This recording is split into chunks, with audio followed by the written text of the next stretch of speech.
அஸ்ஸலாமு அலைக்கும் friends and family எல்லோரும் எப்படி இருக்கீங்க? இன்றைக்கி மீன் குழம்பு செய்கிறது எப்படி பார்க்கலாம் வாங்க. அது மீன் குழம்புக்கு தேவையான பொருட்கள் பாருங்கள், எல்லாம் எடுத்து வச்சுருக்கேன். இப்போ ஒரு கடாயை அடுப்பில் வச்சுட்டு கொஞ்சம் எண்ணெய் ஊற்றி, எண்ணெய் சூடானதுக்கப்புறம் வெந்தயம் போடணும். வெந்தயம் பொரிஞ்சதுக்கப்புறம் வெங்காயம், பூண்டு, கருவேப்பிலை போட்டு நல்லா வணக்கணும்.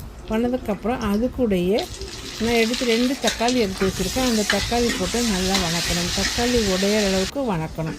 உணவுக்கப்புறம் அரைச்சி வச்ச சாம்பார் பொடி இருக்குது. அந்த சாம்பார் பொடி வெங்காயம் வணக்கணுன்னா சாம்பார் பொடியை அதில் போடணும். போட்டு நல்லா கலக்கணும்.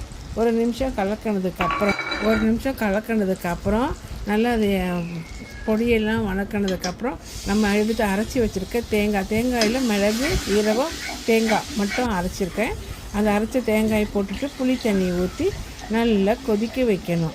ஓரளவுக்கு கிரேவி அளவுக்கு வந்ததுன்னு மாங்காயும் மீனும் நல்லா போட்டுட்டு கூட பச்சை கருவேப்பிலை 4 போட்டு அதை நல்லா கொதிக்க வைக்கணும். கொதித்து வச்சதுக்கப்புறம் மீன் குழம்பு ரெடி. வாங்க சாப்பிடலாம். மீண்டும் அடுத்த வீடியோவில் சந்திப்போம்.